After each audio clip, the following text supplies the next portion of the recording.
Hello, this is Sophomore Astrology, and today I wanted to do a birth chart reading on the rapper Nipsey Hussle. So, what I thought was crazy was that his birthday was yesterday, and I thought it would be interesting to do a chart on him because I stumbled on this video just earlier today, and he was talking about how he was kind of planting seeds into music. You know, he was planting his music seeds, and he was working on music in his, when he said he was 19, 20, and he was hoping and waiting and wondering when the fruits of his labor were going to actually come into fruition, you know? And that's a very Seven of Pentacles thing. So I was like, any person that I kind of come in contact with, or anytime I watch a movie or show, I got to know their chart, So I looked up his chart, and it's actually pretty interesting. So I kind of want to just get into it and talk about him as a person. Obviously, I didn't really know his music when he was alive. And I didn't really know him as a person either. I don't know if that's obvious, but I didn't know him as a person. So I'm kind of using the website astroseek.com. I'm using Genius to look up his lyrics. And then I'm also using Wikipedia to kind of give me facts about certain things. So I'm kind of using all those to kind of help me to support the things I'm about to say. At least the things I see in his chart, This is just a simple, reading. This is not me trying to speak on someone's life again. It's literally just me kind of looking at someone's astrology chart and finding the things in their life or the things that they said to kind of back up that astrology. So let me just get into it. So his big three, he has his sun in Leo, his moon in Leo, and he's got a Pisces rising. He's a Pisces ascendant. So I definitely, just to kind of go first off of the ascendant, he has I would say, in my opinion, this is of course very subjective, but he seems like he has a very dreamy appearance. His features, kind of what I've noticed about people who are Pisces risings, they have a very dreamy feel. It's almost like they also look very innocent too. They seem like the people who are heads in the clouds and flowers in their hair. You know what I'm saying? It's they have very soft physical features, and they kind of look very innocent, and they look like they could do no wrong. You know what I'm saying? They constantly look like they're daydreaming, So, and I think that's kind of interesting too, because obviously if you know anything about Nipsey Hussle, you could definitely say that he grew up in I believe it was Crenshaw specifically, where it's he grew up in an environment that's considered very rough, He talks about how he kind of saw the crack crisis in his neighborhood and in his community, and he saw the grittiness of drugs and just of that life. So of course this person, even though he has the appearance of someone you could that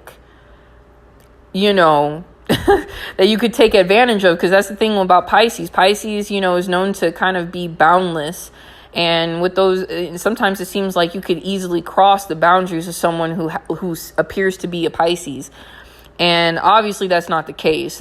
He had a lot of fire in his chart. And I believe one time I saw way back when he was still alive, he was at the airport, and I don't know what the other guy said to him, but he slapped him so fast. And I was like, yeah, you got to be careful with people who have Pisces risings, because they seem very innocent, dreamy, this person doesn't look like they could hurt me. But I mean, that's just the first impression that, so you kind of have to be careful with that. Next thing is I want to talk about is that his sun is in Leo, and his sun is also in the 6th house. So the 6th house is ruled by Virgo. And the thing about Virgo, it's Virgo, that energy is very like I said, it's the 7 of Pentacles if you're into tarot. It's very much like working hard, like, so it's like someone who has their sun in the 6th house, they want to be known for their hard work. They want to be known for how much time and effort they put into something, and they definitely want to be seen for the rewards that they reap after all their hard work. And of course, like, one of his biggest songs is Dedication. Okay, so yeah, in the song Dedication, the chorus is dedication, hard work plus patience. The sum of all my sacrifice, I'm done waiting. I'm done waiting, told you that I wasn't playing. Now you hear what I've been saying. Dedication, it's dedication. Look. And so yeah, right there off the bat, you could tell that this person, like, he wanted to be seen and known for literally his dedication, his determination, and his hard work. And he is not afraid of showing, like, the fruits of his labor, because once again, he felt like he worked for it. Because the sun is very comfortable in Leo. Leo is the sun in tarot. So I'm not surprised that this person was very prideful of, I shouldn't say prideful, but very proud of his work ethic, you know, and he wanted to be known for that, you know. Okay, so I talked about that. Also, too, his moon is in Leo. That's also in the 6th house as well. And with the moon in Leo, I kind of honestly feel like the moon in Leo is kind of like the sun in Aquarius, because it's interesting that he has both the sun and the moon in Leo, because moon in Leo people, I feel like I have someone very close to me who has their moon in Leo. And what I've learned about the people that I've known who have their moon in Leo, it's like these people, they might have been raised in an environment, or either like their parents, where they didn't get the attention that they needed. Like, they weren't kind of given the spotlight that they were owed. And honestly, too, in one of his songs, let me see if I could find it real quick. It was in one of his songs, and it basically was talking about how it was that lyric where it was like back to back, you know, and it was talking about how his where he grew up, you know, it was kind of crazy, and how, you know, back to back, how he felt like at all corners, at all sides, there are enemies around you. You know, and it makes sense with someone in moon in Leo. It's like being in the spotlight doesn't come easy to them. Even though he had his sun in Leo, it's kind of like emotionally, they're always trying to, or they yearn to be in the spotlight, but once they're in the spotlight, they're uncomfortable because they're not used to being in the spotlight. You know, like, Leo is the sun, and to be someone who is meant to kind of like shine bright and everything like that, when you kind of have that energy in someone's moon, it makes them passionate, and it makes them like, it seems like he's a very genuine person, because his sun and his moon are both in Leo. So it's kind of like his core personality and how he is emotionally is very like self-driven, self-centered, but not always in a bad way. There's a light and dark to everything. And it's kind of like, I guess you could say that someone who, they're used to their shine, like they're used to, like, I guess a moon in Leo is a very like diamond in the rough type of individual, if that makes sense. That's the best way I could kind of say that. And so, yeah, that we got the sun, we did the rising, we did the sun, the moon, and then I kind of wanted to talk about like 3 aspects that were important, like I thought that were important to mention. So yeah, let's go to that. So the first thing I kind of wanted to talk about, just like kind of how I already mentioned, the sun and the moon. The sun conjuncts his moon, and it's at like 3 degrees. So those 2 planets are like really close. You know, those 2 planets, that the moon is very close to the sun. And I don't know, I just like, it's interesting too, because I know that at least there was a new moon on the 8th, you know, just literally 8 days ago. And this happens like every month, right? And what I kind of realized about the new moon, it is like a refreshing time to start planting seeds, just like he said, you know? Maybe that's why that video is like kind of trending, or it's very popular, because that, like, he is definitely someone who really talked about planting your seeds, you know, because he was born with his sun and moon conjuncting each other. And the thing about that, it's like the new moon allows you to kind of have a fresh start, you know, allows you to plant seeds to kind of wait for that harvest to come during the full moon. Or even just to kind of see what happens over the progression until the next new moon, until you start planting seeds again. So I thought that was interesting about him, because he seemed like he definitely is very much a Virgo. He's got a lot of placements in the 6th house. So that definitely tells me like he feels like a Virgo to me, with his work ethic, with his practicality. He understands that if you want, you know, if you want A, B, and C, you kind of have to do the work to get those things. You know what I'm saying? Like, that was very much his MO, was that, you know, everything that I've got, I've earned on my own. That's a very Virgo thing as well. You know, that's why Virgo is known as the Virgin, because it's kind of like, it talks about like the beginning, something when it's fresh and new. And it's kind of like how you kind of come from kind of being in that place of like, you know, being like a baby in whatever you're working at. It's like being very innocent and clean, and kind of starting from a blank slate, you know, that's why I feel like for him, he very much seems like a person who was just coming from a straight blank slate and a blank page on the canvas, and kind of worked up into that point to kind of be the very, I don't know how to describe it, but to be the person that he ended up being towards the end of his life, you know, very rich in individuality. And that's also another thing too, that the sun conjuncts moon. It's like that aspect kind of reminds me of Icarus. You know, Icarus was like the son of that guy who created like the wings that were made out of feathers and wax. And when he got too close to the sun, the wax melted, you know. And it's just like the biggest saying, or the biggest thing to take from that story is, don't fly too close to the sun, because then it gets too hot and it melts the wax, and then you end up, you know, just kind of falling. And I kind of feel like for him, it definitely, I didn't really see anything in his music. Maybe so, because I do remember in an interview he talked a little bit about this. So I don't know if this is his exact opinion of himself, but from what I seen, he seemed like a person who could easily like take the commercial route. He could have definitely been a commercial rapper, but I feel like he knew how to play his cards right. I think he knew very much so that he had to be authentic to himself and his emotions and his feelings. Because the sun and the moon are too close. You see, like, if he's not careful with how he presents his ego to the world, he could easily like fail.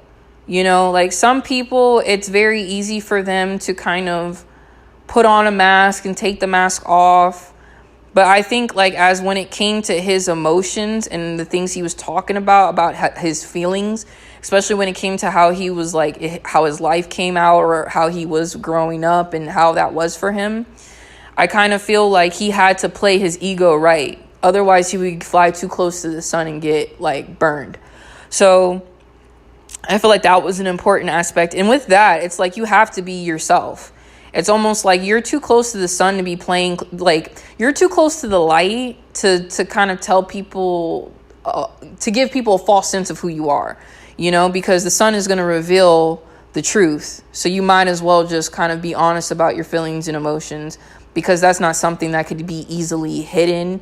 So yeah, but also too with that, it's like with having a lot of Leo in your chart, it makes you very subjective to your own perspective. And clearly, like, he's clearly speaking about his own, like, childhood, how he grew up, his life, you know, the struggle of how he got to where he ended up being towards the end of his life, you know. And but with that subjectivity, you know, you're going to find other people who gravitate towards that energy. Because, I mean, the people that I know that listened to his music heavy before he passed away, before he even got too much into the, like, not that he was too much in the mainstream, but like before, like, he was mainstream, the people I know who listened to him resonated with that, like, rise and grind energy. Like, we got to get it on our own energy. That's a very, like, and his Mars is in Leo too.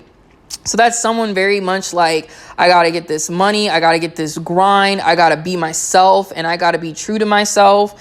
I got to, like, and then also too, with all this Virgo energy, it's like, it's not only does he have the passion and the drive that comes from within himself, but it's like he's got the work ethic to match it, to make it something authentic and make it true to himself.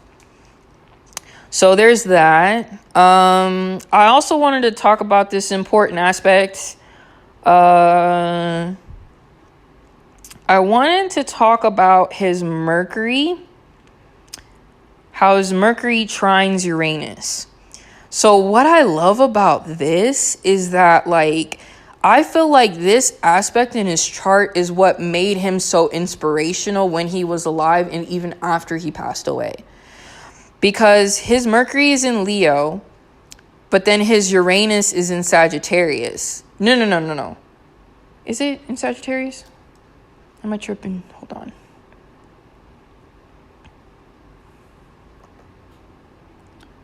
His Uranus is in Sagittarius, like I said. Yeah. Okay. So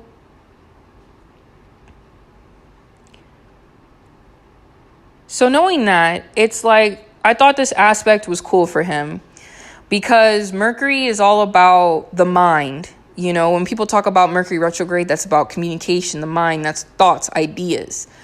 And then you're trining Uranus, which is like, you know, considered a favorable relation between the two.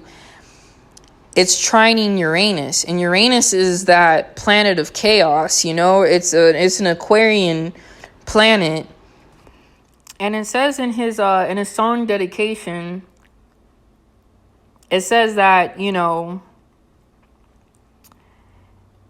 he says in his lyrics, like, Tupac of my generation, blue pill in the fucking matrix. And as you kind of get little, like, further down in the line, he says, no, he a genius, he just can't claim it, because they left him no platforms to explain it. He frustrated, so he got faded. But deep down inside, he know he can't fade him. Deep down inside, he know you can't fade him. How long should I stay dedicated? How long till opportunity meet preparation? So what I love about that, it kind of highlights two things in his chart that I think are very important, because it's like he knows his potential. Leo is a sign where it's like, you know yourself, know thyself. Like, Leo knows that themselves. And the house of Leo is known to be about creativity, drama, you know, kind of like being in the spotlight and being in the limelight and kind of letting yourself live in that space. And it's like, he knows he wants to do all of this. But there's two things. His moon is in Leo. So he also feels the dark side of being Leo, where it's like, you feel like you're stuck behind, like, you're the man behind the curtain. You feel like you can't really have your shine. You can't have your spotlight. You can't have, like he said, he felt like he didn't have a platform to say anything. And then even more specifically, what I love to, like, look at people's charts for is to look at his Chiron. His Chiron is in the third house. His Chiron is in the third house, and his Chiron is also in Gemini. His Chiron is in Gemini, and it's in the third house, meaning that it's like people with their Chiron in the third house, because I did the Amy Winehouse, I did her birth chart as well, and with both of them, And with just people in the Chiron in the third house, it doesn't matter how eloquent you are, how good at words, because obviously he's a rapper and he's known to be one of the best rappers, especially when people say as a lyricist, and he could speak well of himself. But with your Chiron in the third house, it doesn't matter how well you are at communicating your thoughts, because clearly he could do that. I think his Mercury has a lot of favorable aspects in his chart where it's like he's able to express his emotions very well, but no matter how well they can, it's like there's a part of them that always feels misunderstood. There's a part of them that feels like, hey, I didn't say this right. Like, it doesn't matter how well everyone else feels like they said something. There's always a part of them that's always criticizing what they say and not feeling that they're not communicating the truth of what they're trying to say. Like, they can't capture it right. They feel like they can never capture their words right or say it in the right way, say it in the right tone, the speed. There's always something like that's off, that they feel is off about what they're saying and how they're saying it.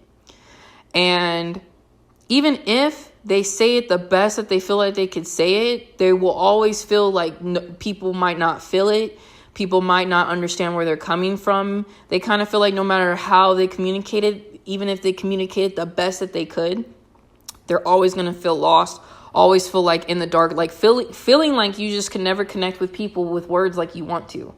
Like your words don't hit. Like he probably felt like his words didn't hit like he wanted them to, no matter how good of a rapper he was. Because that's Chiron. That's your wounded healer. That's kind of like an injury to the soul that you're meant to kind of always have that wound there. It's always meant to kind of like be there to kind of remind you why you came, to this, to this life or whatever.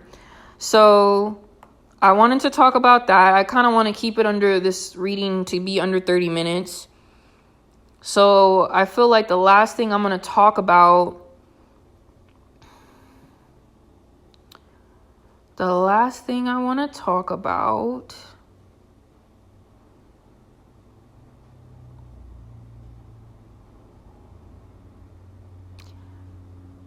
yeah, I just kind of want to keep talking about, sorry, I just want to keep talking about the Mercury trining his Uranus, because this made him a very inspirational person. It's kind of like you could see the genius in his words. And also, too, there was a humility with that as well. Because with the Moon in Leo, I feel like Moon and Leo people are very humble because they want the spotlight, but it's kind of like a part of them doesn't feel like they deserve it. A part of them feels like they're not being authentic to themselves if everyone loves them. And I kind of feel like that's why he was more of a like independent artist versus like someone who's very commercialized.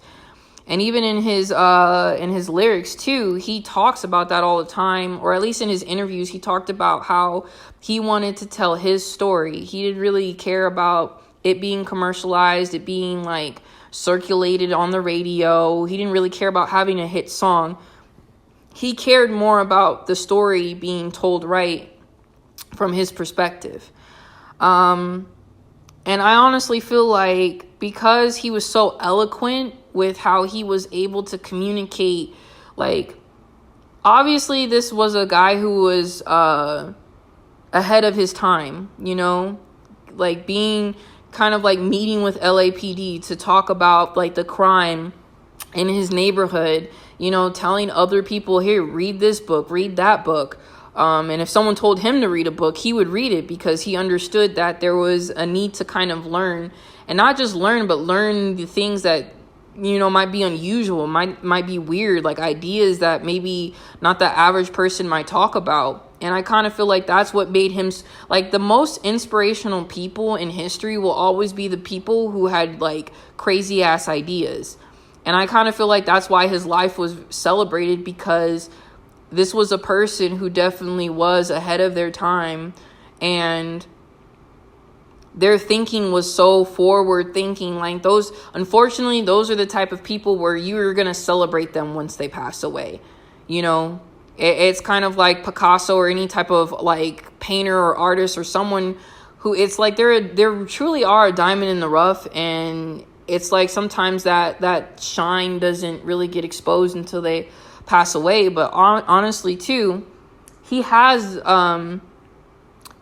in his 12th house is Aquarius, which I kind of feel like he has that vibe of someone being very much like, it's like the 12th house is like about your undoing. It's like the things that could like tear you apart as a person if you're not authentic to that energy. And with his 12th house being in Aquarius, he knew he had to be true to himself. He because like a lot of his aspects are like very favorable to Uranus, which is an Aquarius planet. Like his Jupiter is in Aquarius.